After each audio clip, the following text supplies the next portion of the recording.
All right, I call this meeting in order. Want to do roll? Yeah. Oops.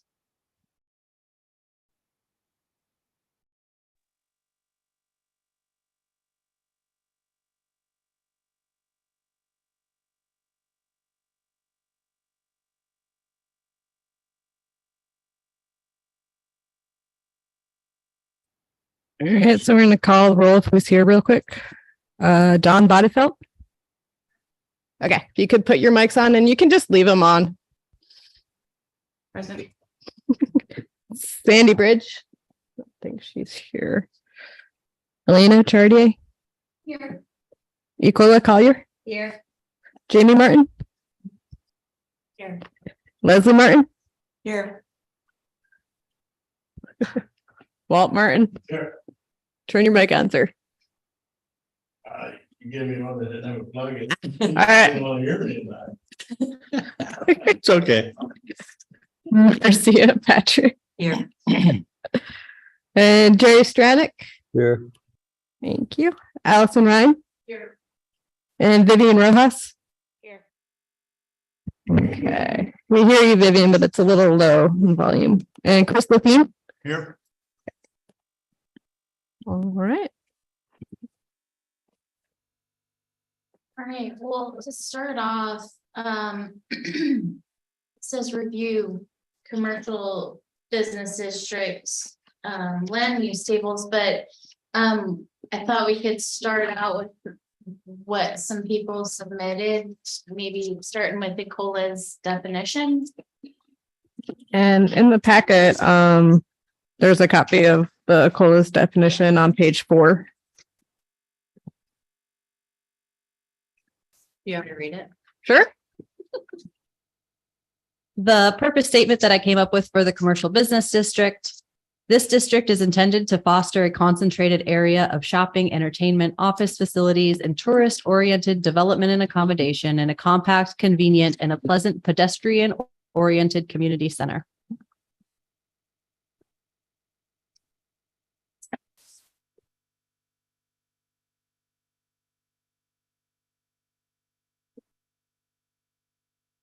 Anybody? Anything else to say about that or comments? Vivian, can you hear me okay?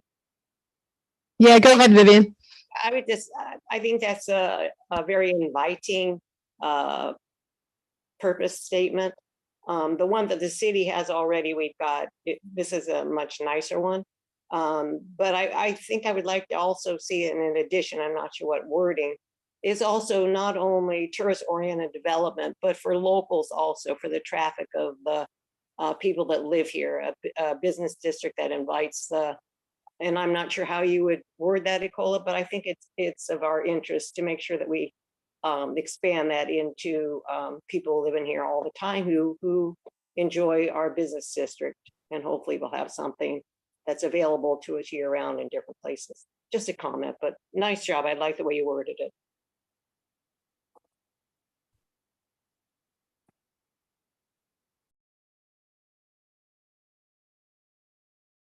Hi, this is Elena Chartier. Yes, I agree that I think this is better than the one that we currently have. It's concise and it reads well. Thank you, Ecola.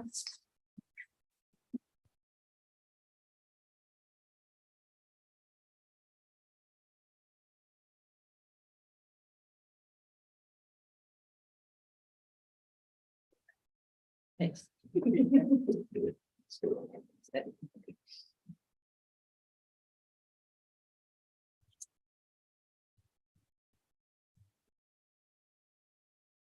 Anybody else?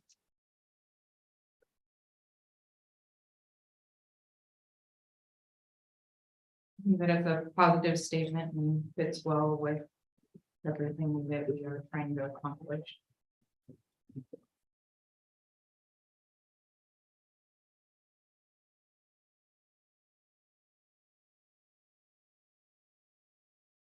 Allison, I guess I agree. That it's a good statement. It seems like the issue we're grappling with is of the amount of overnight accommodation. And I guess, is that covered with tourist oriented development? Because if you're a tourist here, you need a place to stay. And it seems like that's part of the issue. Things are becoming more accommodation.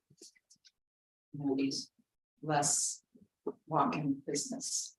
So if we go with this definition, it's acknowledging that lodging is very used tonight. Just want to point that out. I would even be willing to put it out there, and I'm sure I'll get some flack for it, but I think tourist accommodation should absolutely be considered a secondary use. I would even go as far as to say that tourist accommodation should be allowed as a primary use. Should or should not? Should.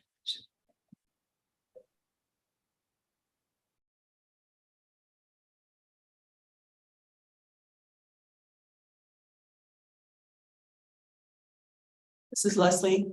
That makes sense to me because the more people that you have coming in here as tourists that want to spend the night or going to be spending money at any businesses that are there, that just would generate revenue so that someone could open up future business or have ideas.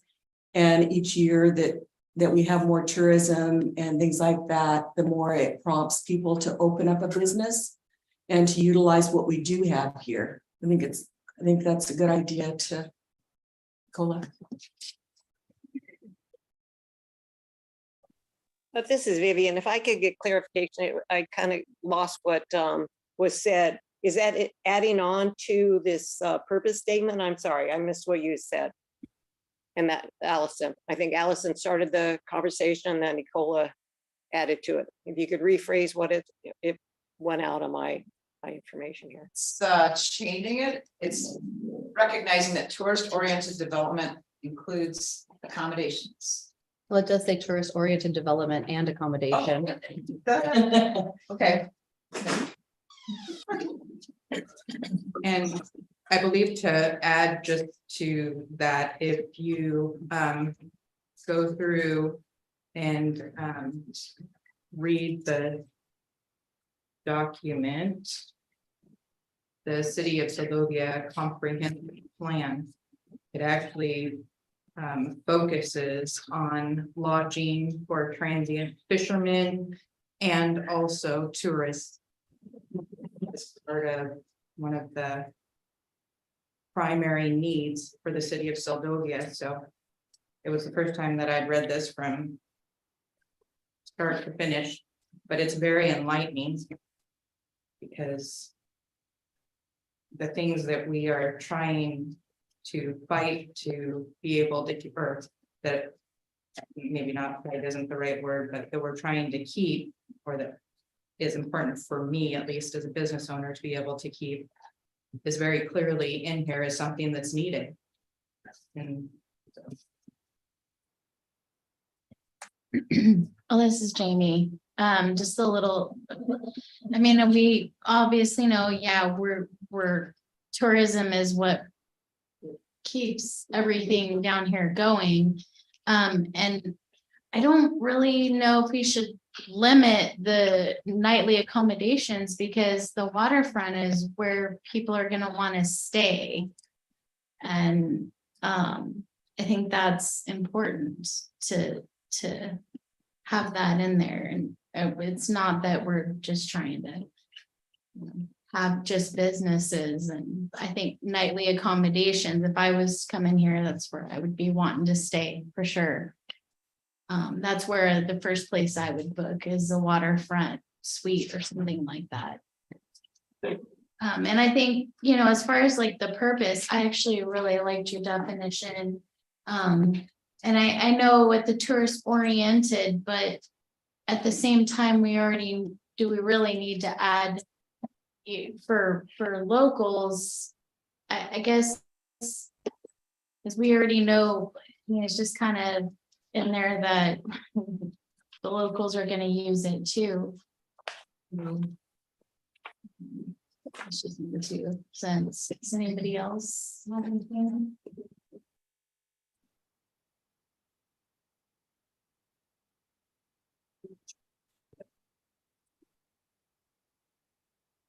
I can work on adding in and just like Yeah, moving it around a little to yeah, just, accommodate everybody, but yeah, the intention was not to leave out the locals. The intention is that this is a district that we want to foster this type of area in a compact area that has these different things. And one of those things is just to have it. One of those items is to be tourist oriented, but I'm happy to rephrase some things to make it sound a little bit more accommodating to locals and tourists alike. This is Vivian. I would appreciate that. I think it's important that we actually mention that in there, that we've got local traffic. And that's where, I mean, we don't want to limit our business district to, it would be great to have a business district that people could use who live here year round or 9 months a year, whatever, could use, like they do this, the Fuel and Lube, the grocery store, Fathom, and different places in the hotel that are open year round. But I think it's important for us to put in this statement that that it's not only the tourist-oriented development accommodations we're looking at a healthy, vital community for our community at large. And I think that's important to have in a statement. So I'd appreciate it. That'd be great.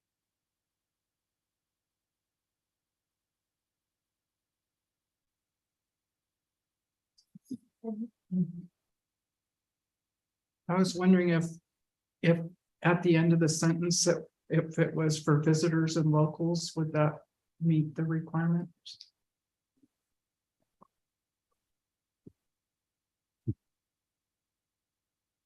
I like the simplicity of that. Keep it simple.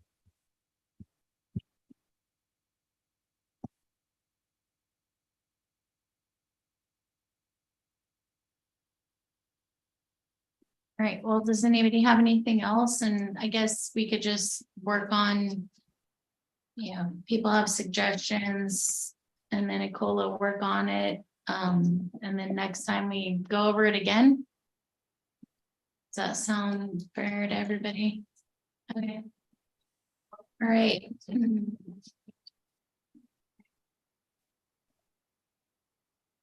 So we have some other contributions here. Does anybody want to go over theirs?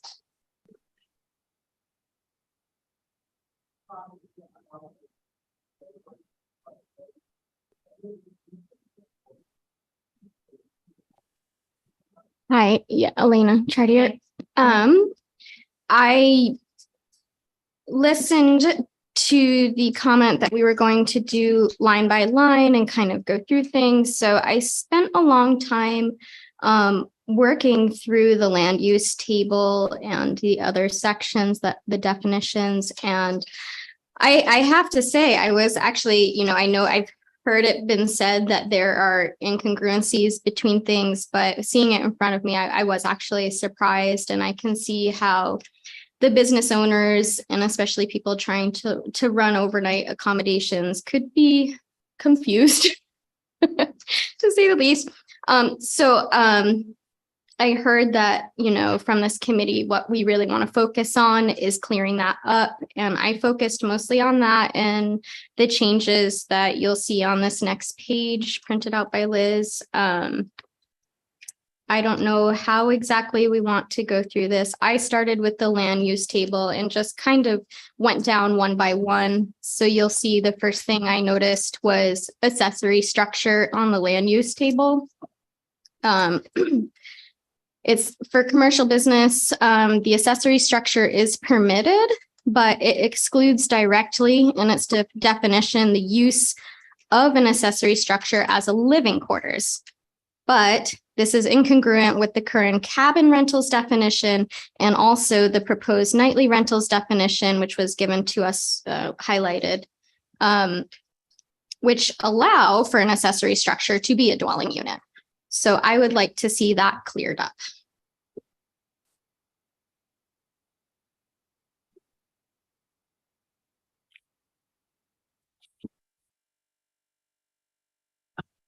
Allison, I know on the land use table that we got. Since we started this, Different versions. yes, so some are crossed, some included, some don't have it. Yeah, so Depends on I what you want. actually printed off the one that is currently in use with no highlighting on it. And I referred back to the ones that have highlighter to see what was being proposed as additions or takeaways. So some of this, yeah, if it's already crossed off, maybe we agree with that. And it's negligent, but I don't know. Still having accessory structure as a living quarter in some places, but not in others. That is an issue. Accessory structure can be a dwelling unit. Liz, do you have a preference on which one we are working off of? So I think that was a question for the committee, if we want to start with the current title. So the title without any law as it is what's included in your packet tonight, just the straight up title 18 as it is. So I think it's up to the will of the committee if you want to start with the title as it currently is, or if we want to start with the draft ordinance. The draft ordinance being the highlighted. Yeah. So that was my issue, is I started to go through it line by line, like I thought would be a great idea, and felt I had two different Yes. things to look at. So that So needs to be decided where we're gonna. yeah, so that's a decision point for the committee is where we want to And I start. think that I have two separate highlighted ones that are different from each other. You probably do. Yeah. Oh, really? One from Me too. 2020. One, I don't know, have a date on it, like none of the cover sheets have a date on them. But I don't even know how to tell you which one that I am working off of. This is Chris Lathine. I have a question. Are we looking at adopting new zoning areas in the community out of this effort? Or are we trying to do ordinances?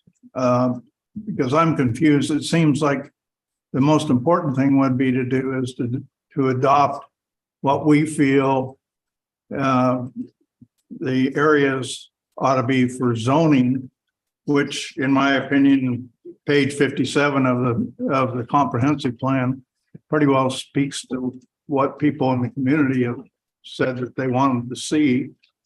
And then work towards what do we want for zoning or ordinance for each one of those areas of residential, town center, slough, that sort of thing. I'm new to this committee, so I don't know what all your discussions been.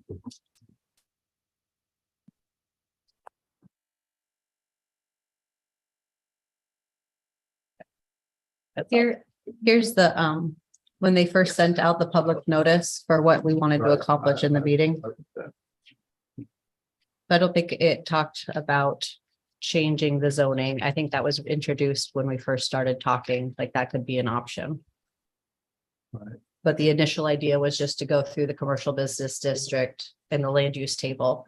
But we are, as a committee, are making a recommendation to the planning and zoning committee. Yeah. Who in turn is going to make a recommendation to the council.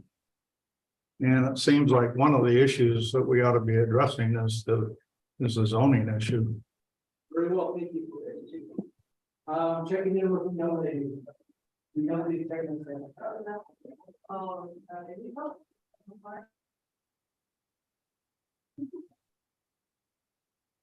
Yes, I think that's been a recommendation that has been brought forward in previous meetings where there is currently in code, a method to petition the city to rezone. And I don't know if that's an option that the committee wants to recommend or not.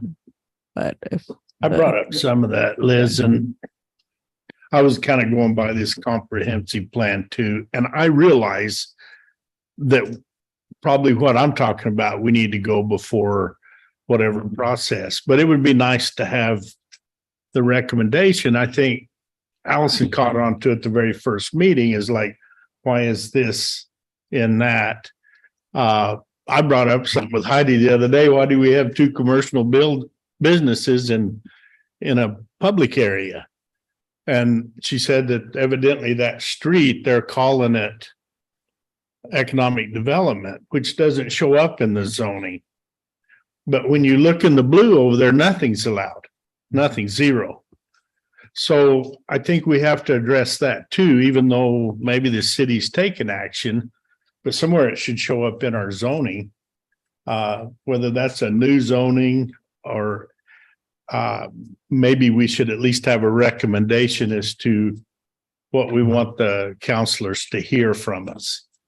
And I would like in mine, I put the buildings that I thought were built as a resident to give them the flexibility of how they rent it. Because the minute you put a lodge or hotel on it, you fall under different rules from a code standpoint. And do we want to make everyone go get their buildings and redo them? So some of the zone changes would help that. They're still commercial. They can still be rented nightly, but it's a zone change from the pavilion that way. And I was the one that brought that up. And yeah, we can go before the counselors, but it would be nice if we had some kind of a recommendation. If no one's in favor of it, fine, we'll be on our own, but it would be nice to know what other people think as to that. Does that help you, Chris?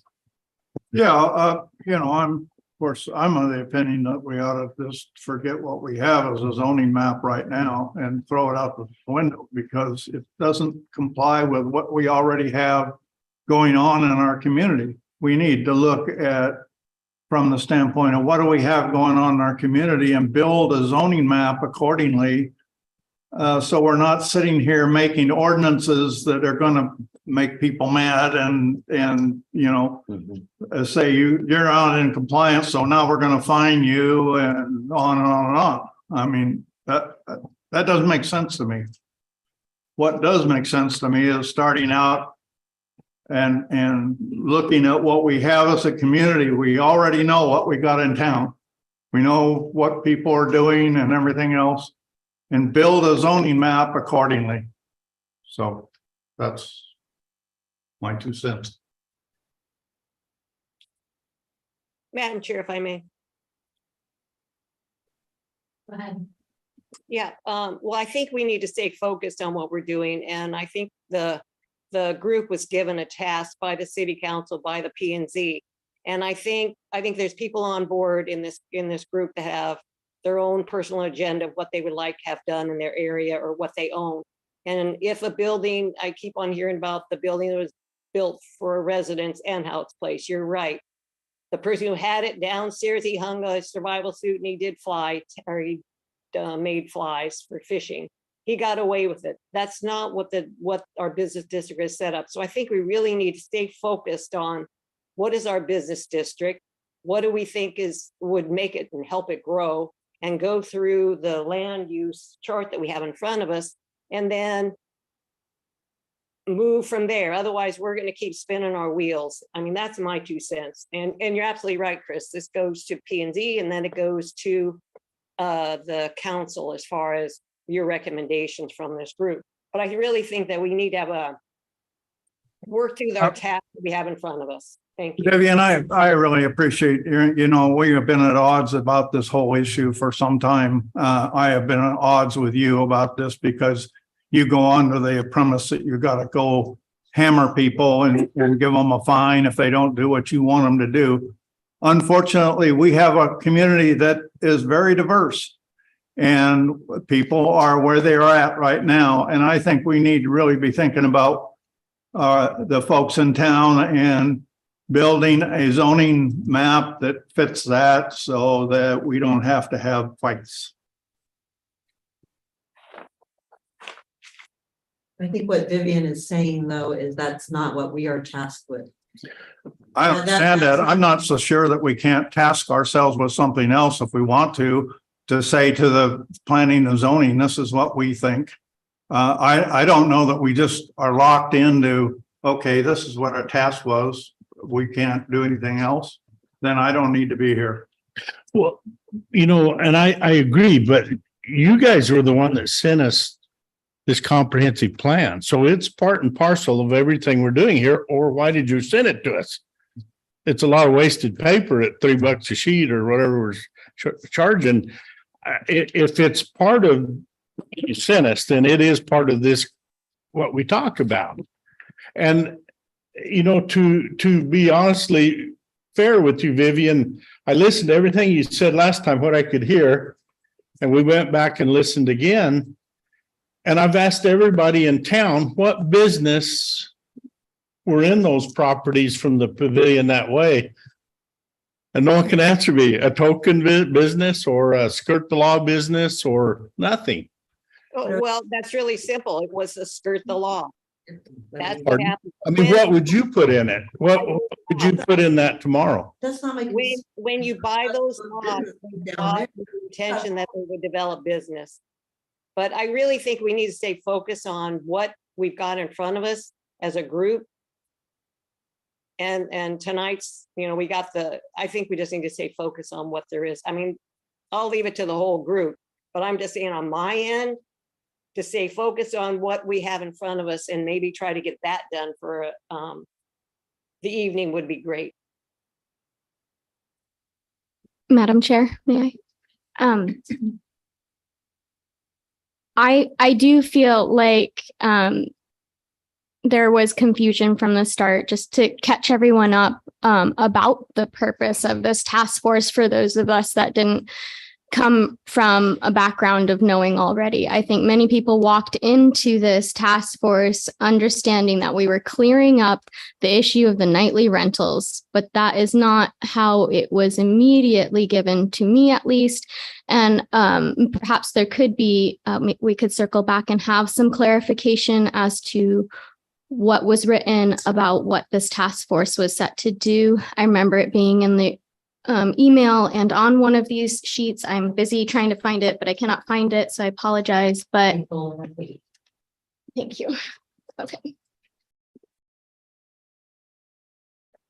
Okay, mission: to review and provide suggested improvements to the City of Seldovia Code of Ordinances, including Chapter 18.52 Commercial Business District, Chapter 18.7 Land Use Table, and any additional Title 18 zoning that impacts commercial business district. So I would say under that definition, what has been brought up would be included in that. But I think that many people came to this task force understanding that we were really going to get into the issue of the nightly rentals. And if that's what we needed to focus on tonight to make that happen for the invested members of our community who are here for that reason, perhaps that's what we focus on tonight. And perhaps we circle back to zoning on another meeting. Just a suggestion.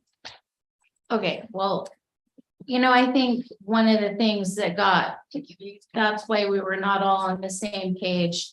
Is, we're looking at the subcommittee plan here, and it's, we started out, let's get some historical info, and then strategic documents, which was all provided to us, and then current and future opportunities, and what vision plans would fit community and support businesses now and the future. I mean, I think that may have gotten people confused because we started thinking about what the future would look like for everything. And so, and then we're actually a week ahead. We weren't, let's see, because we skipped work session number 3 on this, what is this, agenda thing? So, I mean, maybe that's what got people confused, is to be, people were starting to talk about the future plans, what we would like to see. Well, that's maybe something that they would like to see, or maybe that's why everyone got confused. And there, people weren't on the same page because we were talking about a lot of other things in history and that sort of thing. So, and I, suggested last time, we were supposed to go to work session number 3 last time, but we actually skipped over to work session 4 to the Title 18 zoning. So if you all want to just go to the land use table and we'll start with that, we can do that. We can go line by line.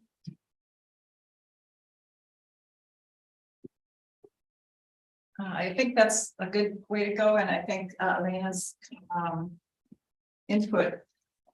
We can catch up as we go through those land use tables. To get, spell things out.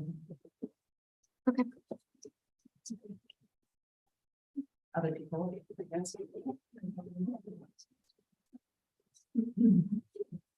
Which land use table? So in the current packet is the document that is the code as it's currently written. And my suggestion would be that we start with what's currently going and people can refer back to the highlighted drafts if they want to add anything in. However, it's up to the committee. I agree, and that's on page 50, starts on page 50 on the current.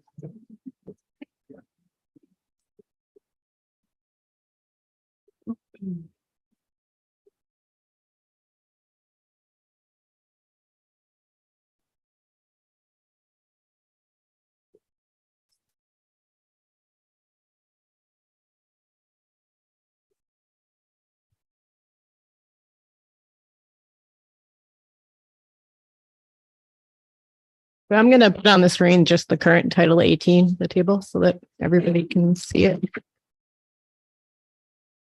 If possible in the future, would you be able to date? Like, as of whatever date this is, I don't know, Yeah, we can put a revised date on there.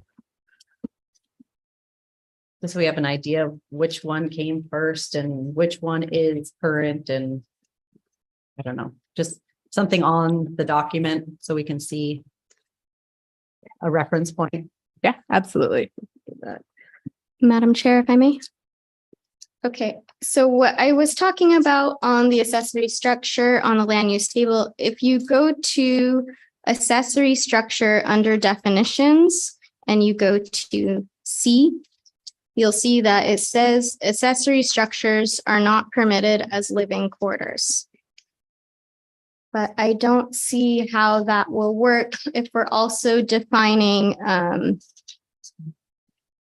nightly rental as being able to be an independent unit unattached, or cabin rentals, if that is going to remain or not remain is up in the air. But if it does remain, that does not comply to accessory structure C.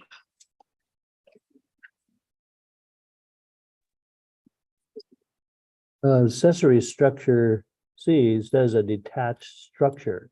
So that really doesn't affect anything on the waterfront at all.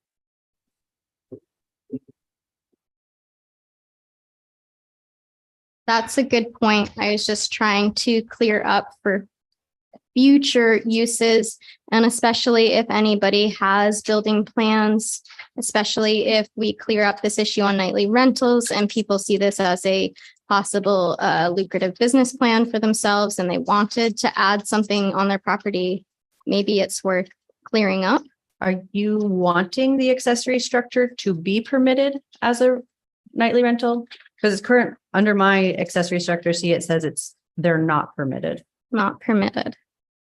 I don't know what I want. I'm just pointing out that they don't.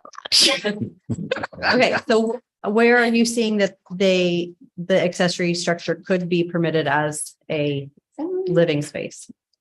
On one of the highlighted packets for a proposed definition for nightly rental, I believe.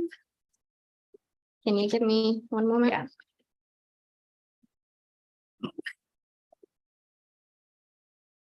Okay, nightly rental on one highlighted packet. I'm not sure which one, so I apologize, but it says a dwelling unit, comma, accessory dwelling unit or attached dwelling unit. So accessory dwelling unit, would that be detached? Like an accessory detached structure? That's what I read that as.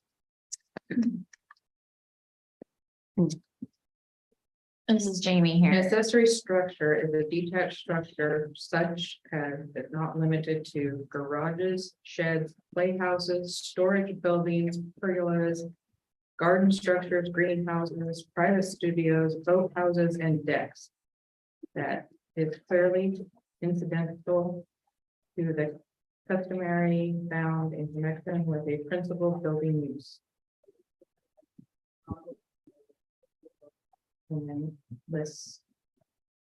the other.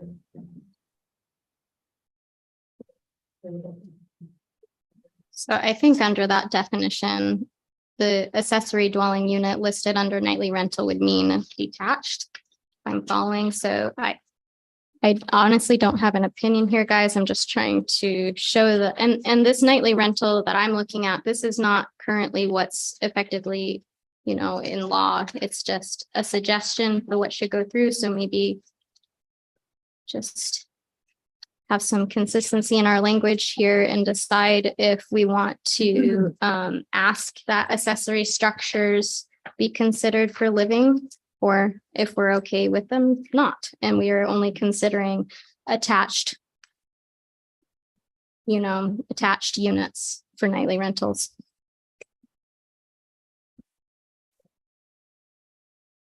Madam Chair, if I may, But I would suggest based on the accessory definition, and if you look at other accessory definitions in other communities and on Google, and the intent of the accessory definition is that it is supposed to be like a shed, porch, something, not a living quarters or a main use building.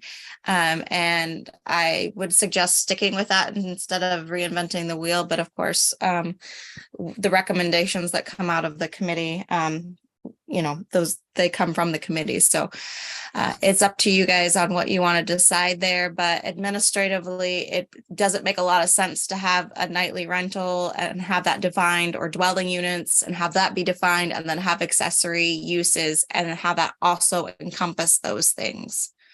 That's my suggestion. Elena, we might just be able to cross out the accessory part on that nightly rental if we go to the highlighted copy. Yeah. It's the nightly rental isn't a definition in the current copy. Right. Okay.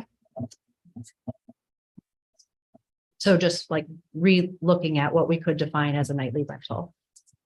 Okay. So yeah, let's just go over that when we look at what we want for a definition for nightly rental.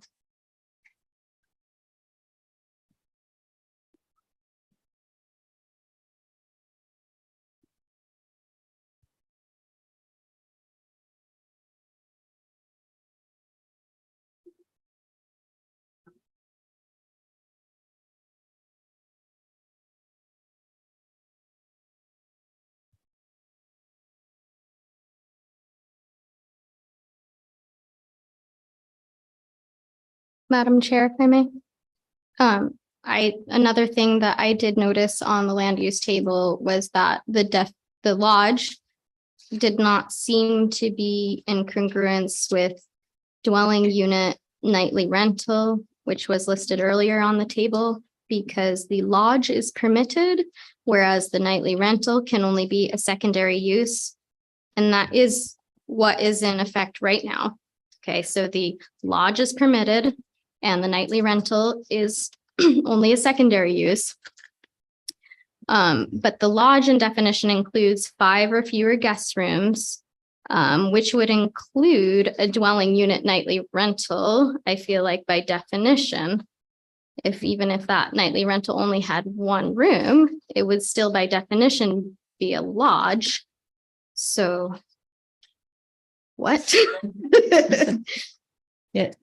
that's kind of what I was in my notes. Why do we need all these definitions for dwelling units? Can't we just get rid of the whole dwelling units and just go with a lodge or something like that? Because we all know in another part, if you have a lodge downstairs, you can live upstairs like the person who owns the building. I just didn't understand why this whole dwelling unit thing is even needed. This is Dawn. Can we ask Heidi a question? Heidi, is there an issue or has anybody thought about what would need to be done or how conflicting it would be to just do short-term rentals versus long-term rentals and get rid of all of bathrooms, bedrooms, things like that in all of the definitions, and just it's a short-term rental based on a period of time and it's a long-term rental based on another period of time, whatever that is, and you get rid of all of this other stuff in there? Or does that cause issues with building codes and things like that where you use these definitions? It's just a question. I don't. Through the chair, that is an excellent question and one that I have not personally explored, but would be happy to look at building codes and see if that would make a difference. I do think dwelling units, that definition can be confusing, but it is in there to represent what, you know, a living quarters. And so maybe living quarters would be in a more appropriate definition. But as far as I'm aware, a lot of these definitions, motel, hotel, lodge, are from the 90s, if not earlier. And I can track down each one if that helps. But they have been here a while, and that doesn't mean they need to stay. And that's why this conversation started in the first place, is because as Elena pointed out, that was the very heart of the issue, was lodge versus nightly rental, motel versus hotel. So if it makes more sense to go to a completely different set of definitions and a different way of labeling them, that can absolutely be explored, and I'll look into it for the next meeting if the committee wants. Please. Yes, definitely agree. Well, you know, our very first meeting, you introduced it as an Airbnb. Is that correct on yours, Cola? Yeah, I currently have it listed on Airbnb, but so are all of the other accommodations in town. Yeah, and that's where I'm trying to get us some protection so that you can keep doing that. I've never been through that building to see how it's wired or built. But if you go and make her tag a motel or lodge on it, it may change her liability status, or Leslie's, or any of those in that area that were built as residents. And so to me, if you could say, okay, we're going to allow Airbnbs or nightly rentals to where it accommodates what's already in place here. I guess that's what I would want to see. Worded in a way that it includes all those different type of rentals. I had another definition that I was going to propose, and it is right on track with that. But I'm happy to call it whatever you want. But my idea was either like a public accommodation or like a rental dwelling. And this would be encompassing all of those rental units. So hotel, motel, or other tourist accommodation, a building or group of buildings used for transient residential purposes containing guest rooms which are designed to be used or which are used, rented, or hired out for sleeping purposes, not owner occupied. And then if we wanted to be more specific, any structure or any portion of any structure which is occupied or offered or designed for transient occupancy for less than 30 days for dwelling, lodging, or sleeping purposes and includes houses, cabins, condominiums, apartment units, any other dwelling units, or portions of any of these dwelling units that are used for temporary human occupancy, provided such occupancy is for less than a 30-day period. So like, it just is everybody that is doing rentals, whether you are a hotel establishment or you're renting out your room in your home. I think that was what Don was asking. I think that was- Yes. Yep, except my preference would to not be try to cover everything, because you can't ever cover everything and there will always be that person. And so, I know from other regulations that I have dealt with, if you work with a specific thing based on dates, and the 30 days, I'm not sure that I necessarily like that, if that's even the way we ended up going. I'm more into short term, maybe less than 90 days in a rolling 12-month period, and then anything over 90 days is long-term lodging.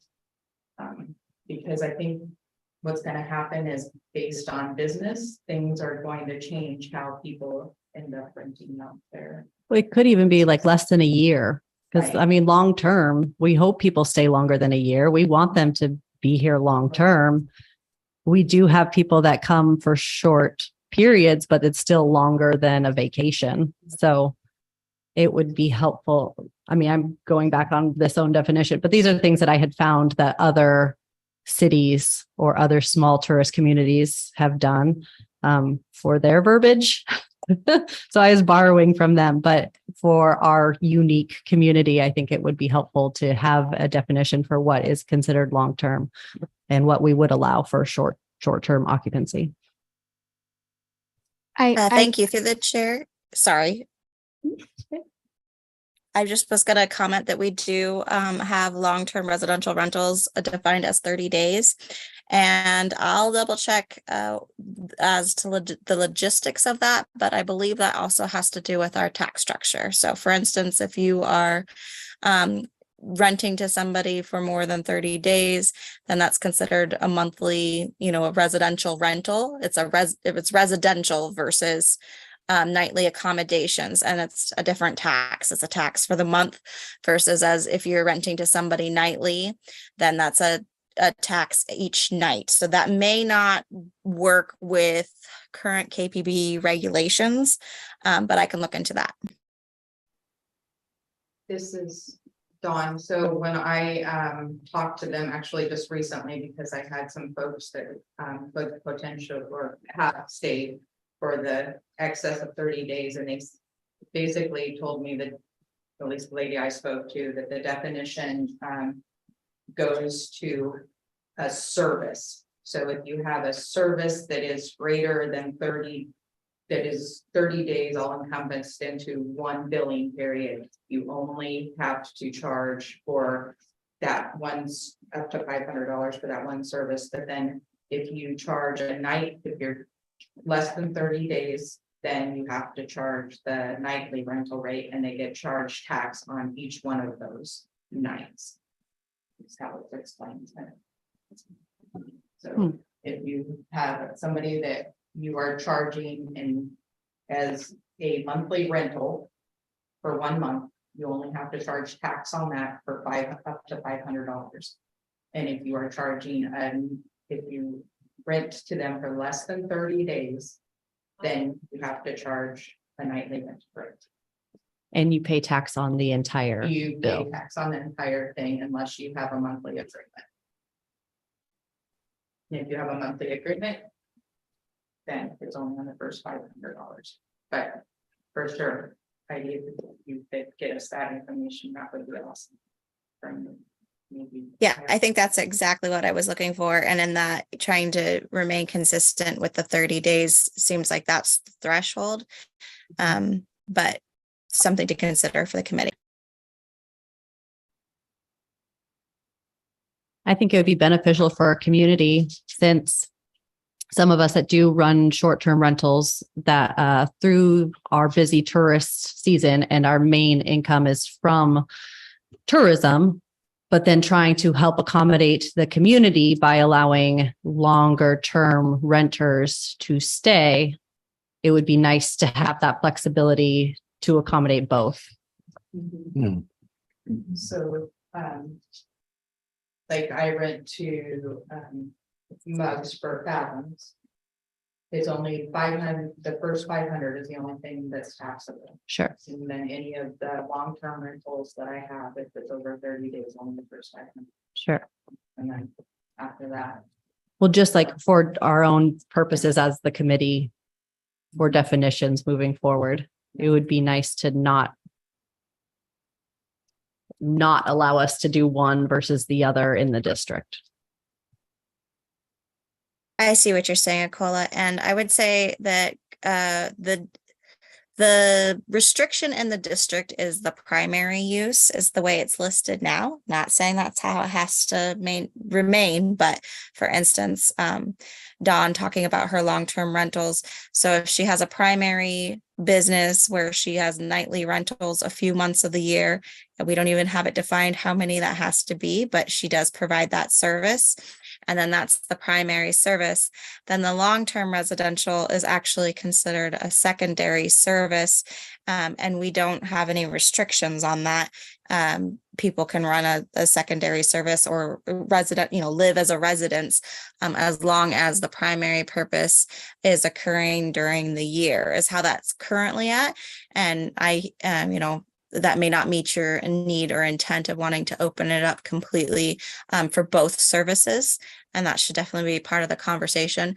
But I think that is something to hold into mind right now, that when you're looking through the land use table, when it says permitted, it means that that's a primary use, and S is a secondary use, and then C being conditional. So there is a difference between what businesses are utilizing primary and then can do secondary or, incidentally, besides that first use. So you can have multiple uses in a building. Madam Chair, yeah. I think this, it would really come to a head if somebody offered workforce lodging, because that would be considered long-term residential if the workforce was here for the tourist season, the 3 months, the 4 months, whatever that is. And then, under the current restrictions, there's only a certain amount of long-term residential rentals allowed currently. So I think opening it up to a full season could be helpful in some ways. And I know that workforce lodging does not exist yet. Maybe it's not something that we want to dwell on, but I do think it's going to be really important for the long-term longevity of our business health. There's so many business owners that I talk to in town, including ourselves, that need a place for their workers to live. It's a real current issue. So although the lodging doesn't currently exist, it's hurting our business. We can't bring in deckhands right now without housing them ourselves, and our home is tiny. So, and I know I've spoken to other business owners downtown as well. It's a real issue. So moving forward, I could see, if worker lodging had to be listed as a long-term residential rental and only a few of those are allowed in the commercial business district, that could be an issue. I was thinking about that too, just real quick before Jerry. What if we had some sort of variance, like if somebody had their business downstairs and the business owner didn't want to live upstairs, and they could also maybe have a variance or something to rent out the upstairs, and while they have their, if they didn't want to live in town. They don't need to. Yeah, I own this yeah. business and I have upstairs and downstairs, and I don't live at that building. Yeah, Right, or just have some kind of variance for the workforce housing. I mean, we should probably, Or just allow or just allow. term. But, It would be simpler, seemed to me like. yeah. Okay, Jerry. do you have a Yeah, so there, have we done any demographics as to, well, basically our season is basically from middle of May till the middle of September. and for the actual tourist part. The workers can be there anytime, or there's going to be a lot of contracts with the water and sewer thing proposed and so forth. There's some big contracts that may be filled, and we may have need for those during the off season, which sometimes it's better for the construction to happen then. So wasn't there a proposal? First of all, I'd like to see what the demographics are, the number of rental units that are available in the summer and how many are available in the winter, because some of them shut down. So that's one thing to consider. And then there was another thing that came on that said that you have long-term rentals can happen during the winter, and then the short-term rentals can just be for the summer, for the sort of the choice places or whatever. But I think that we kind of really have to look at the numbers and see what is available, because sometimes in the winter there may be just too many of them closed up. But Dawn at the Central Suites there has is taking care of construction workers right now and so forth, and that's one of the only places that is big enough with multiple bedrooms and cooking facilities and everything, so forth. So it's like and this is definitely the off season, so it's 30 days doesn't make any difference. It's if you get in a tax situation, I can understand that, so it's beneficial to go beyond 30 days. But I think that in the summertime we probably need, for certain events like the Songs in the Slough and the music festival and things like that, we pretty much fill up the town with B&Bs and so forth. So anyway, and then are we just talking about the business district, because that was our assignment, or are we talking about how many beds are in this whole town, the whole village? Okay, thank you. And if I could just, Madam Chair, clarify. So currently, if you do have a business in part of your building, then the secondary use can be you living there, long-term residential rental, short-term. That secondary use is what would be still currently permitted. So if you have a business in part of your building, you could live upstairs, you could have short-term rentals up there as well. So that is how the current code reads. Yeah, right, but also, like we were talking about coming up with something where it allows, instead of just having 3 permits for long-term residential, just allowing upstairs to be used. This is Allison. Long-term residential rentals are available all throughout town. Not necessarily in the commercial business district, that only is a secondary use. I think if we want to solve the problem of workforce housing, we need to look at the whole community rather than the commercial business district. So this is Dawn, and I agree with that, but I also think that we kind of are focusing on the commercial business district, and there is a lot of investment there, and the people that are kind of thriving and doing business and bringing revenue to this community right now are the places that are open all year round, are providing housing and rentals. And so I listened to all of this, and I think, it sounds to me like instead of encouraging any kind of business that we could possibly bring to this town that could make people be successful and make the town look like it's thriving, it's almost like we're trying to figure out all the ways that they can't do this. And maybe that's not the intent, but that's what it feels like. And I think we need to be very cognizant when we're talking about this, that honestly, commercial business, being in business means making a revenue that helps support the entire community. Nicola and I and the boardwalk, and I'm sorry if I miss anybody that's open year round. I'm kind of went through and did that. I think we house people's families when they come. We house the contract workers when they come. And I don't see how that has become something that we don't want to see in this community. Because those people bring funds to this community that then support the bar, the gas station, and the other businesses, Bobby's, Halo Cab, that are open all year round. So isn't that the goal? Rather than is trying to figure out how we can support commercial business, not how we can figure out what they can and can't do to the people that have invested to own these businesses.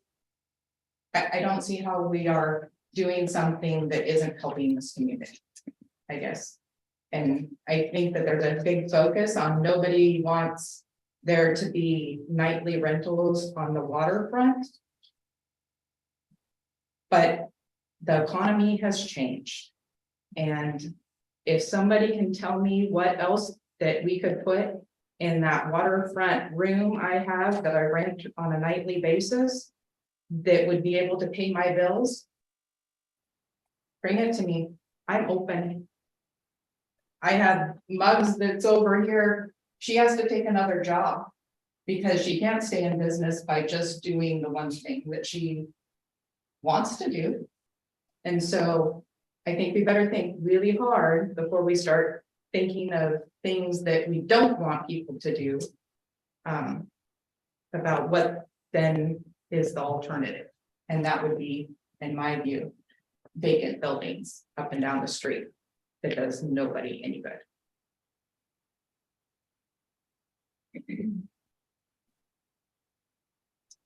Speak to that point.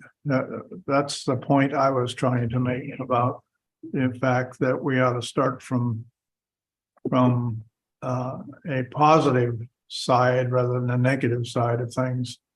And what can we make available to people rather than going into the idea of restricting or fining or whatever if people don't use their property.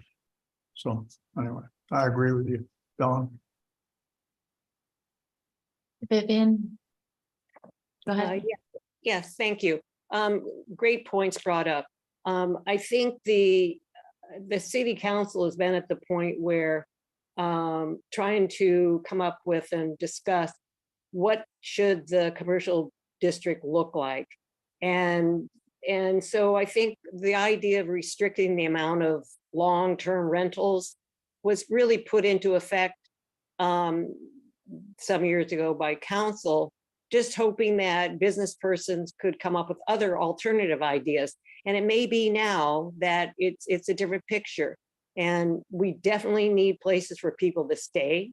We definitely need places for people to stay for longer periods of time, because we know what it's like when you want to rent something and they can't find anything. So I really appreciate those businesses that are staying open and do have rentals. But this discussion is a tough one, trying to figure out what do we want the business district to look like. I mean, people come here, they have the great view, they have the great town to look at. And so for some people, they're totally happy just wandering around and enjoying nature. Other people want to have something to do or something to look at. And that's where the city council tried to encourage the chamber over the years and businesses, a gift shop or the little art gallery or whatever, for a little variety. And but I really think at this point in time, it's looking at where do people stay? How do we address long-term rentals, short-term rentals? And it's a big discussion, but I will say I appreciate all of those people who are staying open year round, and everybody appreciates you for staying open year round and providing businesses and tax dollars to the city. Thank you.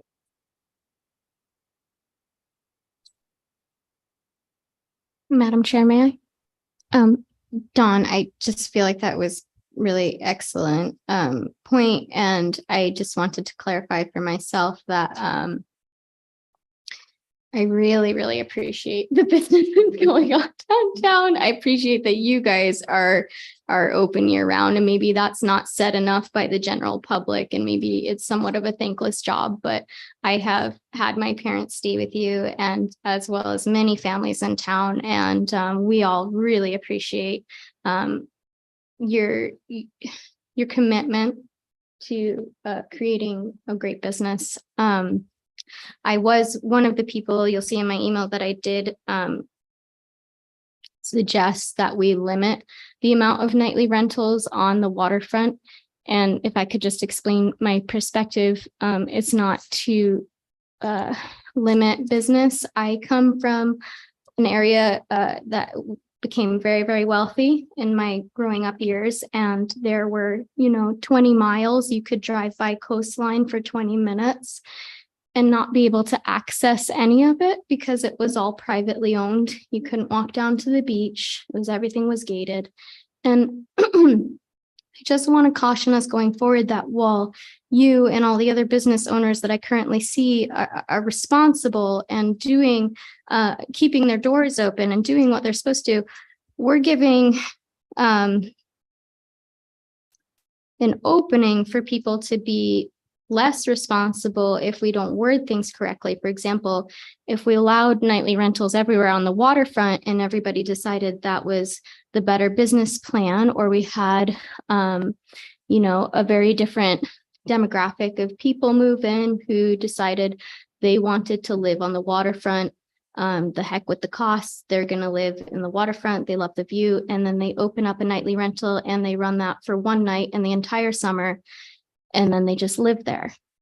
All of a sudden, our public spaces are no longer public. And that would, if we didn't word it correctly, that would be legal. It would be considered a business. So when I say that in my email, that's all that I'm suggesting, is that we be very careful in how we go about this, because we want businesses, we want your business, we want other businesses. We just don't want it to feel private.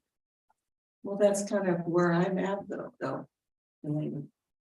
I kind of, like I said in my statement, that I'm not sure why everybody thinks that commercial business on the waterfront equals public access.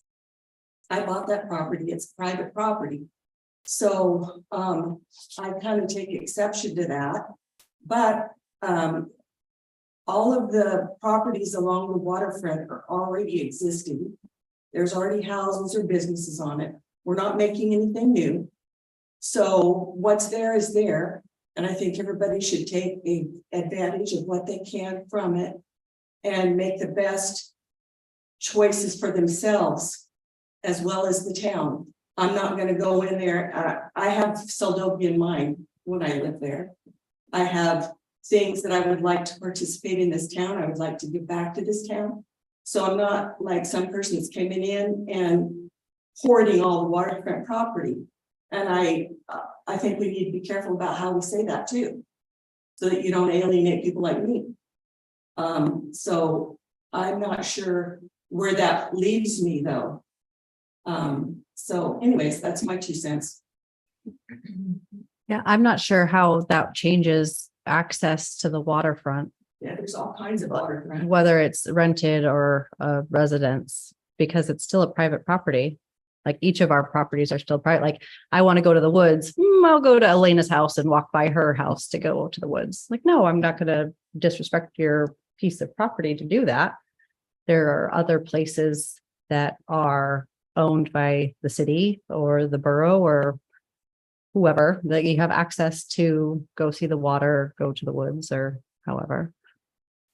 I'm not sure how that I would changes. say in answer to that, I guess just imagine Seldovia if downtown we didn't have Jack and Ava's and we didn't have the Linwood, and it was set up as people's private homes all downtown, and they had a nightly rental that they occasionally rented out. That's not our current situation.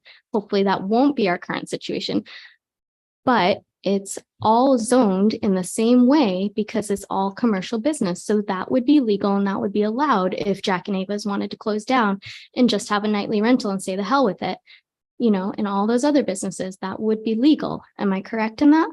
Yeah, and that is their right, because at the point that you can no longer afford to be in business, you can't force somebody to lose money. And it is the way our world is, and we all have that. I understand completely what you're saying. But I think that we all have a personal investment in our thoughts. And we have to be careful that we don't think about something that happened to us and kind of, or the places that we grew up and what they've turned into. Maybe we need to be thinking of that in a positive way. You know, if people with really great resources come to this town and they make this town vibrant and there's no more vacant buildings, the businesses will come. I think that that's a point that Walt said. And it might not be, those businesses might not be right there on the waterfront. I mean, you look at Jack and Avis, and quite honestly, it is darn lucky that they can live there, because I don't know how they afford to heat that building and maintain that building for 3 months out of the year that they can actually make a revenue there. And so maybe there is something that needs to change mindset wise. And yeah, it's hard, but you have to, a business district has to make money, and you can't force them to do something that's going to lose money. And so maybe there needs to be a mindset change of what works, what makes this a vibrant community. And maybe it is nightly rentals. Maybe it's not. But I think about the people that I get here. I have fishermen that stay with me. I have families that stay with me. I have people that come and do hiking, and they go and rent the golf carts, that they'll go down and have coffees. So it will bring the business if the town is vibrant. Is what I think. And I like to say something real quick, you know, and I agree with that, but like right now, I mean, looking at our economy, a lot of people are just doing what they need to survive. And especially, you know, going to the gas station, it's $7 a gallon, and you're trying to figure out a way to make things happen. But when there at the harbor parking lot, that whole area there, I don't really see a lot of tourists walking along there. I walk along there and there's a lot of dog poop and there's potholes in the parking lot. You know, I think, you know, that's a lot of waterfront access right there, that when I see the tourists, when they get off the boats, you know, they're in the parking lot, but I don't see a lot of people walking along there all the time. I mean, dogs and things like that. People are worried about having public access to the waterfront. There's crime right there, and it's a parking lot with, well, it used to be a lot of just broken down vehicles, lots of potholes. And I think cleaning up that part next to the pavilion and over towards the harbor master's office, you know, mowing it, cleaning it up so that people are like, oh, okay, I can actually go through there. Because when I see the tourists, they're waiting to get on the boat, they're just standing out in the parking lot. And just because I, you know, have a view right there from my mom's house. And so that's one area that could be utilized. That I think whole area that along. is, I mean, we're totally getting off of topic kind of, but that is an idea that has been brought forth that I think is a great idea, is that you do have a lot of city property, and maybe there's something you can do within those city properties that could really clean things up and make things to where they could collect some sort of revenue from the city properties and maybe make something positive in those areas. So, and I know that Walt had what I think is a fantastic idea, probably for another time, that I encourage everybody to ask him about, because I think it's fabulous, but that's for another time. Can I add one more thing, Madam Chair? Not to keep it off topic, but on that note, the Seldovia City Council is going through their capital improvement program right now. The harbor parking lot is included in the draft for that plan, as well as the historic boardwalk improvements and expansion project. So if you have more ideas like that, we are, trying at the city office and then through the Philadelphia City Council to start implementing those plans, putting them in place, putting them on paper and moving forward with them. The whole point of the document is to be like a 5-10 year plan that we start working through these projects. We are already working through some and we'll continue to work through the new ones putting in there. But if you'd like to see it, it is online at the last work session, or I can print you a copy. And if you want to add ideas to it, that is definitely the direction we're trying to go, is investing in this community and helping make it better. So thank you for those ideas. Did I say something? I think what I would like to see, however we word this, and you seem pretty good at wording this, Nicole, but include as much rentals as we can, so everybody's covered. Because every dollar that comes here is important. I'm kind of like Leslie. I think it's a misconception to think that one of those waterfront properties equals public property. It doesn't. However, I've got some local couple here that want me to rent them a room that I don't have for rent, and I might, just so they can go down and enjoy my slough area. And, that's one way to enjoy it, is just go rent rooms and say, hey, I'm going to spend the weekend there at Leslie's place or whoever's, and enjoy the harbor front. And, when I go to Linwood, I don't ever go out on the porch, but I could.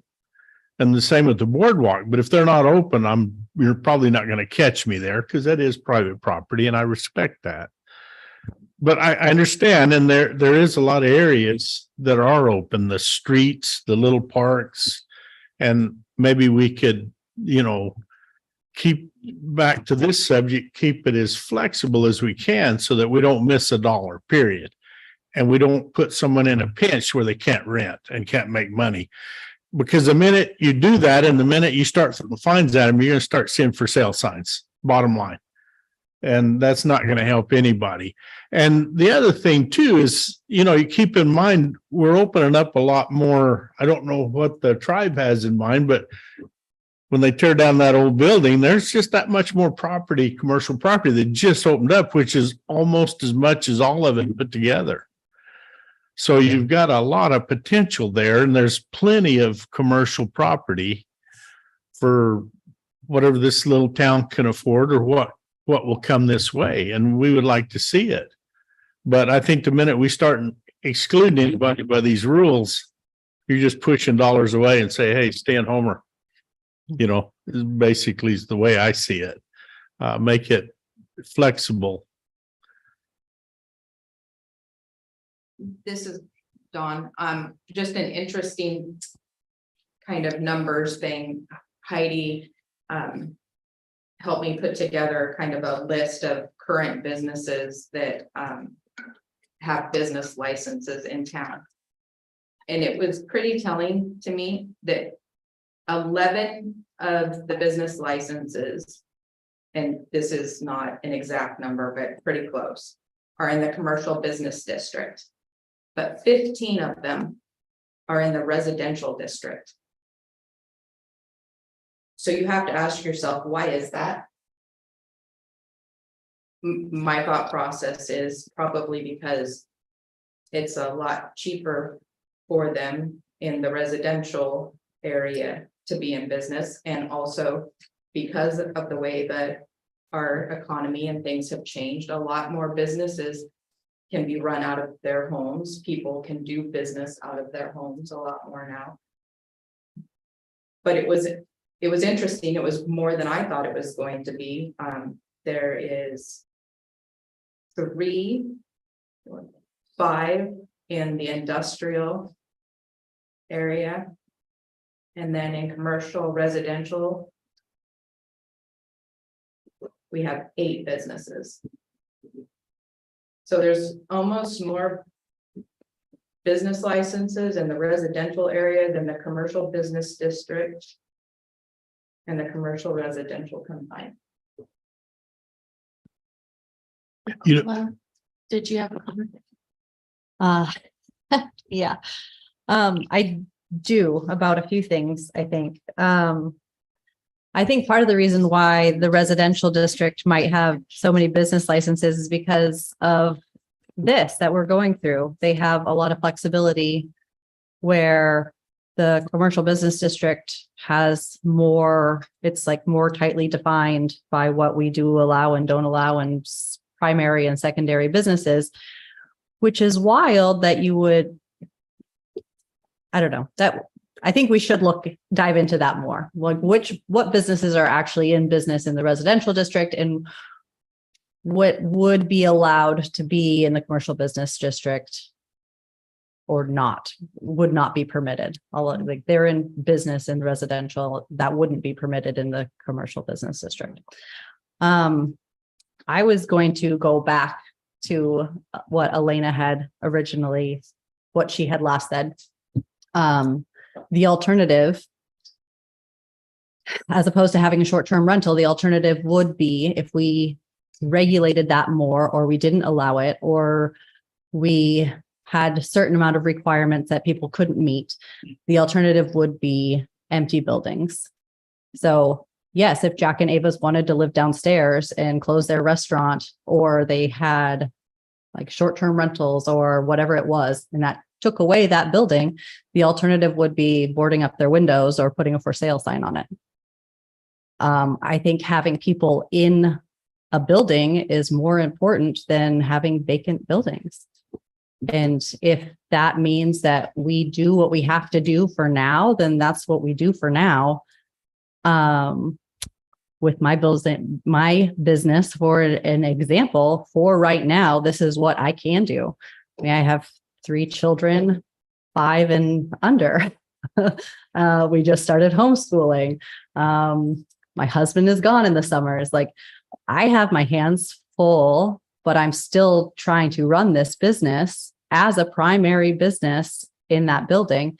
And if in the future my availability opens up or circumstances change, then I might be looking at starting a different business downstairs or doing something. I love the idea of having a vibrant community with gift shops and art galleries and cafes and whatever that looks like. But for me, that's not a possibility for right now, even though I am a business owner. I did put it out this summer that I had a retail space available for anybody that was looking for downstairs. And I didn't have any major interest. The majority of the interest that I got was, we would love to go in there. Can you be the business owner? Can you manage? Can you pay us? We'll run it. I'm like, no, I can't do that for you. So the alternative is me having an art studio in there, because that can be my primary business, and my actual business that makes an income is my secondary, is upstairs. Unless I continue to, I fall under lodge, but I don't fall under short-term rental. I don't fall under dwelling unit. There are things that I am allowed to be permitted and I'm not allowed to be permitted. It depends on how I classify myself. Can I say something to Elena's perspective? I mean, there needs to be a balance, because already what I'm hearing from tourists that are coming to town, it's great that they have somewhere to stay, but you get so many people staying, and they have nowhere to eat. And that's already becoming a huge complaint. And then that word's going to get out to from these people that are coming here, and they're like, I went there, I got like 2-3 hours to wander around, and there's nothing for me to do. There's nowhere for me to eat. The people that are coming over on the tour boats, those are the complaints that I'm hearing already. There's nowhere to go to shop. There's nowhere to go to eat. The places that there are to eat, they're so overwhelmed with a huge number, because in the last couple of years, I've seen a huge boom in the people that are coming on those boats. I mean, you're getting close to 200 people a day sometimes coming off of those boats, and there's nowhere for them to eat. So, there has to be a balance. And if we have to dictate that balance through, the planning and zoning, then that's the way it needs to be, because otherwise those people aren't going to come. And you're going to start seeing your economy slip, and those people I mean, even the ones that are spending the night, the only place to eat dinner is the bar. How are you gonna dictate that? Well, that's already in here. That's already in here, isn't it? I get that, but you got two closed restaurants right now. perfectly- So do you want this other one to close too? No, I don't want any of them to close, but you know, But if you don't say that there has to, that these businesses in this area can't become lodging. That's what you have to do, otherwise they're gonna become lodging too, and you're not gonna have anywhere for all of these people to eat. There has to be something to protect that be part of the economy. You can't control the free market like that, because you're just defeating yourself by trying to. Okay, so we're. Do that sort of thing. Let everybody do, I mean. Well, whatever currently, this is- everybody can, and this is not not- everybody is. Hey, can we do one comment at a time so that we don't get any more complaints that people can't hear it on Zoom? Because then I hear it. Okay, So it isn't, I'm sorry, I'm just trying to continue. So part of what is going on with your business, one on the harbor, right, is that you have that one unit on the front side and you want to turn it into residential, No, or not residential, but a rental. no, it was. So there's 4 rentals in there currently. That's what there is in there. And I fall under the definition of a lodge. Okay, And the definition of a lodge was going to get changed. okay. Which would make it so that that whole remodel I just did would not have, I wouldn't have been in compliance. Okay. When I did the remodel, I was in compliance, but then I would have been in compliance. And all of my units, everyone that I have at Central Suites and there all have full kitchens in them. So that was another thing that made it so I only fall under the definition of a lodge. Okay. I'm kind of wondering how you would force someone to put in a restaurant. I'm not talking about forcing. Well, someone that's what to- you're saying. You're saying regulate them and by our zoning laws, make it to where they can't do what they're doing right now so that they have to do this. I would love to be able to go downtown. I haven't been downtown to eat anywhere. Because there's really no place to go. I get that. I would love it. But I am not going to put it on Dawn that she can't have her rentals. She has to open up a little bed and breakfast or a little restaurant. And that's the only thing that we're going to pigeonhole her in putting there, or Ecola, because we don't have one. So we're going to make you have one. That sounds like North Korea to me. We're like telling someone this is what you have to do with your property. We're going to zone you in that. And I think it would be awesome if we had the diversity that we want, but we don't have that right now. And to force someone to do that, or to make them feel guilty or make them break the ordinances because they're just trying to make ends meet is just not. I don't think it's fair and I don't think it's right. I think that if we can keep people coming here, eventually someone's going to say, hey, maybe I'll put up a little pop-up something or other and tap that market. I don't know. There's like, who was saying, I can't remember who said that there's all kinds of business places for everybody to open, but nobody's doing it. And there's a reason why they're not doing it. It's not that they don't have the means or the mentality to do it. They just don't have the money to do it. And so it's kind of. Well, we're kind of in a catch-22. We are, exactly. I think so too. I mean, I would love to own one of these restaurants down the street here, but you know what? There's no workforce for it. Well, and yeah, I mean. It's kind of like you said, it goes in circles. You don't have a place for them to stay. You can't do this. And so we're all kind of stymied. And I don't think regulating and pigeonholing people and forcing them into a category by zoning regulations is the way to do it either. I think right now, after COVID and all the things that are happening in the world, I think just making people feel comfortable about doing what they can do. What can I do with my property that's going to make ends meet for me? I'm got like my Social Security, because that's the only thing that comes in regularly. Well, I'm going to have to do something eventually so that I can afford to live here. So what is that gonna be? It sure is probably not gonna be a restaurant. Or it's not gonna be something like that. It's gonna have to be something that I can do as a 67-year-old woman and make my ends meet and make my home my home. So, I mean, I feel bad sometimes. I would hope that we can eventually have what we want here. We need a 2.0 Seldovia, but we don't have a 2.0 Seldovia. We have a 1.0. We should work with what we have. What do we have right now here today? And help the business owners that are schlepping along and trying to make ends meet and trying to meet the standards that for themselves and the town. And help them win, help them support them so that they can succeed instead of setting them up for failure.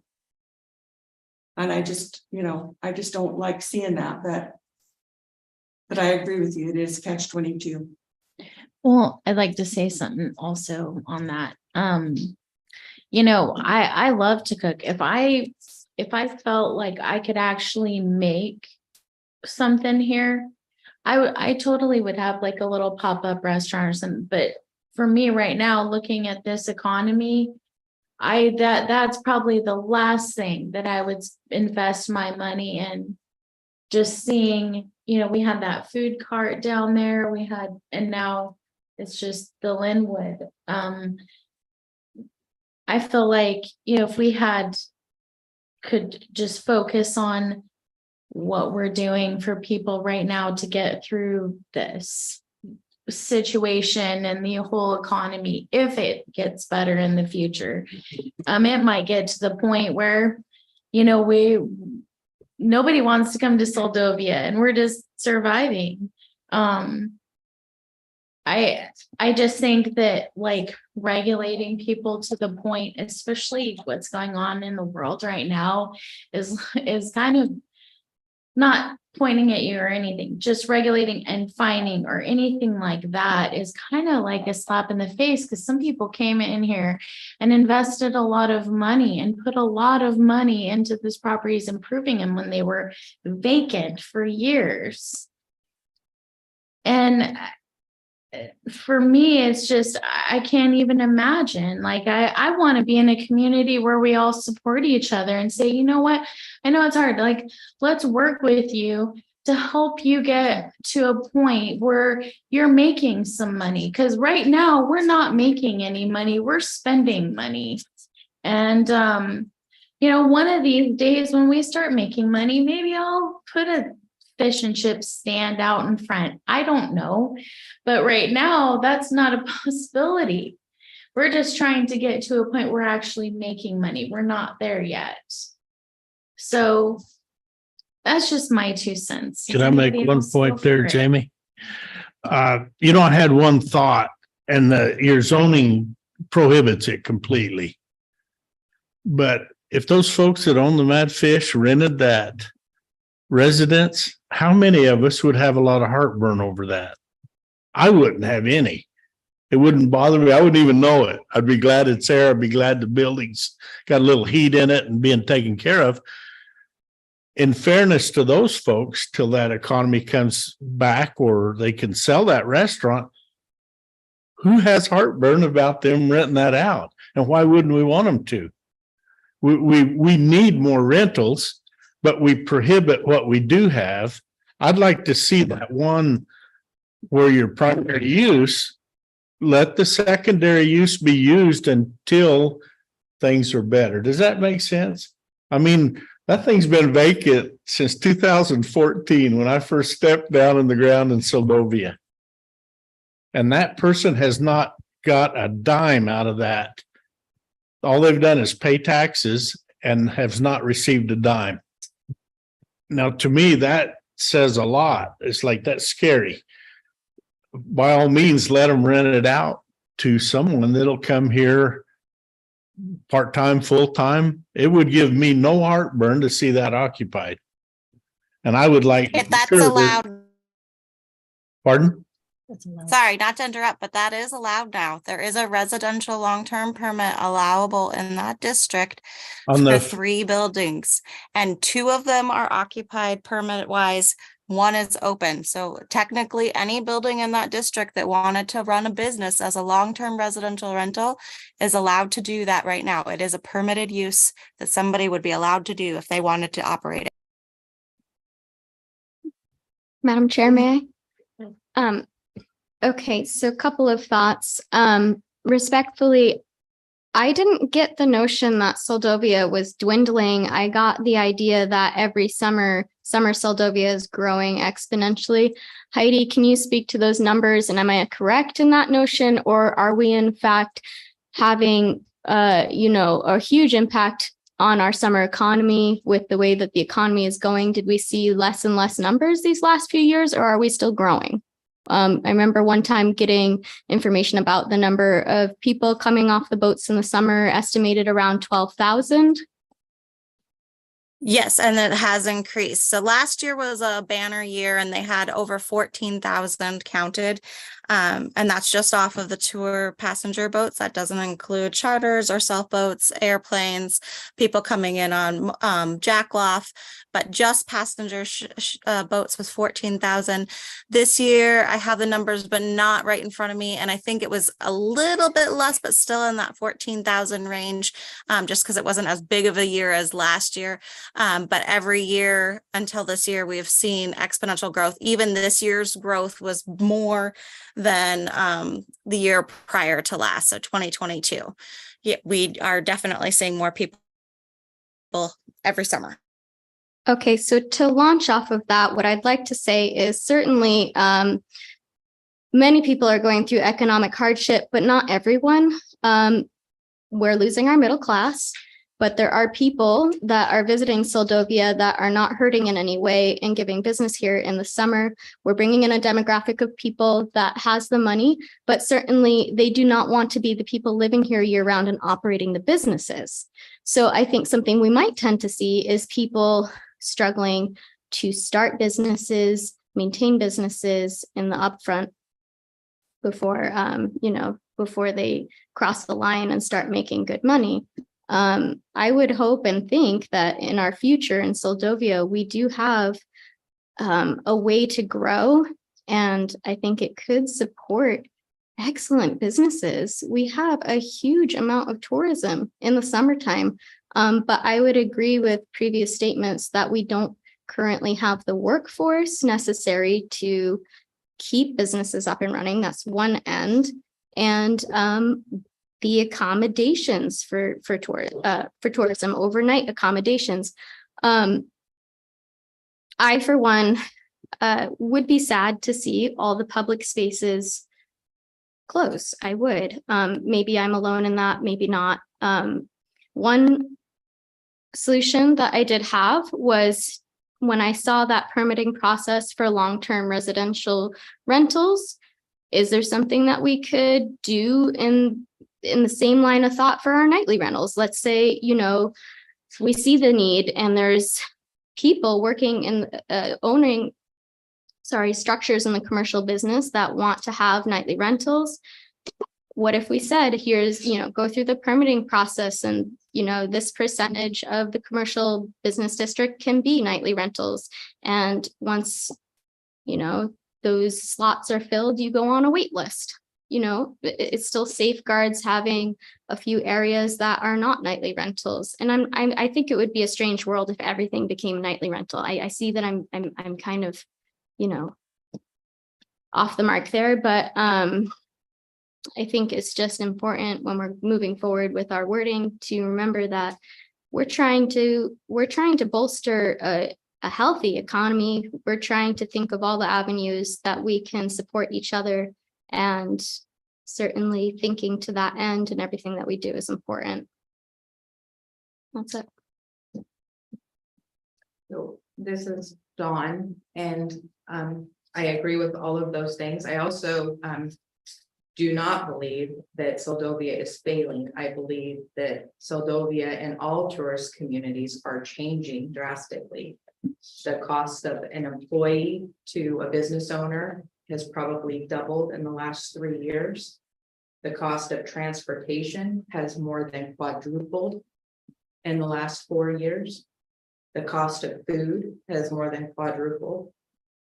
So those are the challenges of having restaurants and things like that. And also people are not buying gift things. So you can have that in addition to your business. And I am not saying that it should all be rentals. But people as families are coming to towns to do things that maybe they didn't do before. They go on more hikes, they do things like that. And which I think honestly is a great thing. They take their whole family fishing, they do things like that. So I think businesses are changing, and you cannot make somebody have a restaurant in town. People keep bringing up the restaurant aspect of things. Quite honestly, somebody could come and open a tax office, including myself, in the bottom, and that would be fine and permitted. Is that what somebody would rather have? Not me. So I think the wording is important, yes, but I also think that we need to figure out how we incentivize and how we help businesses succeed. Maybe that's what we need to come back to, rather than figuring out what they can and can't do. What can we do to help businesses succeed? How can we help lift some of the burden from them? Because they are bringing in the tax revenue. We are getting tons of people in here. And I don't know how many times I went into Jack and Ava's this year to go and get one of my favorite pastries. And I think every single time I can successfully say that I would go in there and there was at least one person that was complaining about the cost of the food in their restaurant. How demoralizing is that when you are struggling to get employees, you are struggling to have people there, and you have somebody that comes in from out of town that is complaining about the price of your food in a not so nice manner. I mean, those people are saints as far as I'm concerned. I don't know how they do it. So we need to figure out what can we do to support food businesses or any other kind of business that comes to town. And so that's, I think, maybe what we need to be looking at, instead of trying to tell people they have to do something, because they don't. They can just board it up. So, hey, what can we do as a community to help you be more successful and to lift some of the burden off of you? I mean, it's actually part of this whole plan is to explore incentives for businesses. I think it says explore fiscal policies that reward locally based entrepreneurs. Anybody seen that owns a business here? I haven't. Everything costs me more. Do you have any ideas what would be beneficial for you as a business owner? I am not near as in bad a shape as I want to see what we could do to help Jack and Ava's or people like that. I figured out a way to make, I'm not struggling right now. I mean, I'm not. So you try to help and you try to give back to the community as much as you can. But at a point, if things keep rising, I will be. But one of the things is, I guess, and I don't know that it's for here, but why is it that a commercial business pays so much more for water and sewer? Why can't we come to something with our taxes based on the tax revenue that a business produces? If you bring in so much in taxes, maybe somehow that can offset your property taxes or your water and power bill. I don't know. They're just ideas, but I don't think that we've looked at those types of things. We want to regulate, but we aren't coming up with the ideas of how to help so that we get more businesses. Madam Chair, if I may. Yeah, Excellent suggestions, Dawn. I keep hearing everybody kind of say the same thing and similar things over and over again here in Zoom land. And I wonder if it would be worth going through the exercise of the land use table and looking at each item and say, should this be permitted in the commercial business district? Yay or nay? And just perform that exercise and look at what those business options look like and see where everybody is on the page, on the same page as a kind of a group consensus. Yay or nay? Go through each item, because I feel like you guys are close to getting, to some consensus, and that there are some small differences that could be worked through. But once you start performing the exercise and looking at what those different uses look like, maybe that'll help shape the idea of what the district should or could be. You know, Heidi, I did look at your uses. And when I look at your residential, commercial and your commercial business, they're almost identical as far as what you can put in them. But things are more relaxed for the residential and their commercial, and they're cheaper. But your table is almost identical. If you study it word for word, almost everything that's permitted in one is permitted in commercial residential. But your restrictions are a lot harder on your commercial business, and your water bills are higher. Everything's higher on the commercial business. And that's why we're here, because the commercial business is under a little more threat than the residential commercial. Exactly. So you guys could look at it and say what should be allowed that isn't allowed now, or what shouldn't be. And then that would be a great way for the brains to start working around what those uses look like. Just a suggestion. I'd like a little clarification, Allison, a clarification on what is more expensive in the commercial district. You say water, if you're a commercial business, water and sewer costs more. Yes. Insurance costs more. Yeah. If you're in that district, costs more. Yes. Yes. Property taxes, all those things. All those things. That's why people are having businesses in residential or commercial residential, because they don't have those additional expenses. That's one of the reasons. That is probably one of the reasons, but that isn't the only reason, because I actually really like Heidi's idea, and I think it'd be fantastic to do that, but you asked the question. So the other thing is young people that have families are with kids, and now they can work from home, or they need to work from home, one of those things. So they can't come and sit in a storefront necessarily with their children. And so it's easier for them that they can find something that business wise that they can do at home, that they can make more money at and have their children at home with them. And that's only one example. It's not just that. But I fixed up the kind of accessory space next to the post office building as a perfect example. There's nobody that I wasn't even going to charge anybody anything to come in there. I was going to let them bring their stuff in and kind of sell their stuff and visit with the community, and that would be good. Just because we would have a space when it was raining that people could come into that was kind of centrally located. There was no takers. And no bad on them. There was just nobody that wanted to take that time to sit in there, or could take that time to sit in there, and that was for free. So then you want somebody to go open a mom and pop shop in the front of one of these buildings so that they're in compliance, and you're gonna have to charge them for it because you have to pay for the building and the taxes and all of that. They're not gonna. Why would they?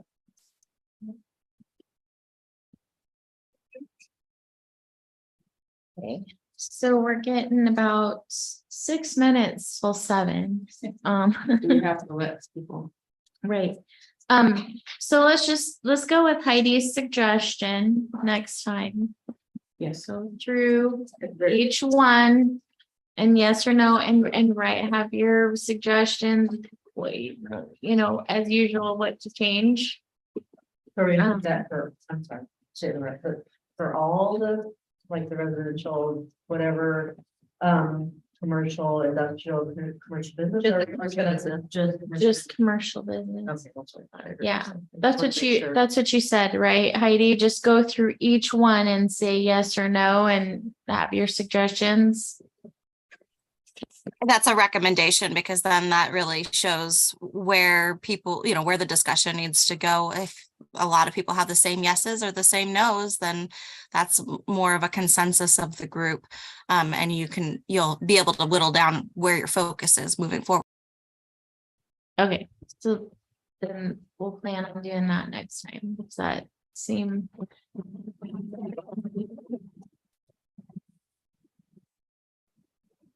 May open it up to public. I think there was someone on Zoom. Angela, did you want to comment?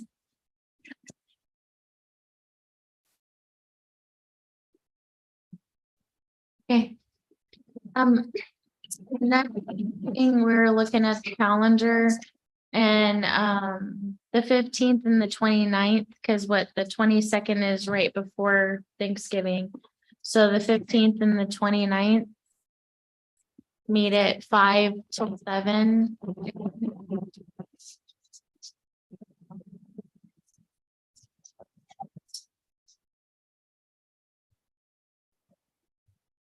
Does that work? I'll be out of town on the 29th.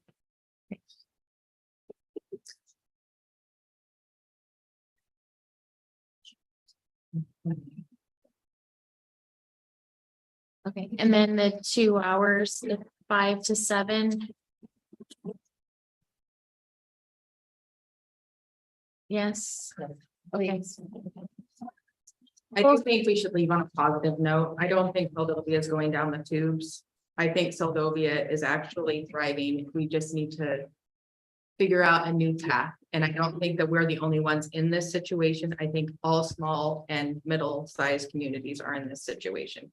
And truly, it is a great place to live, and we all need to remember that. I agree. All right.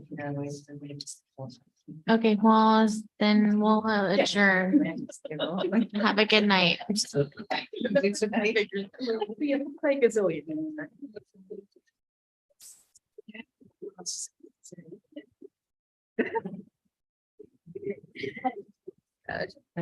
Yeah.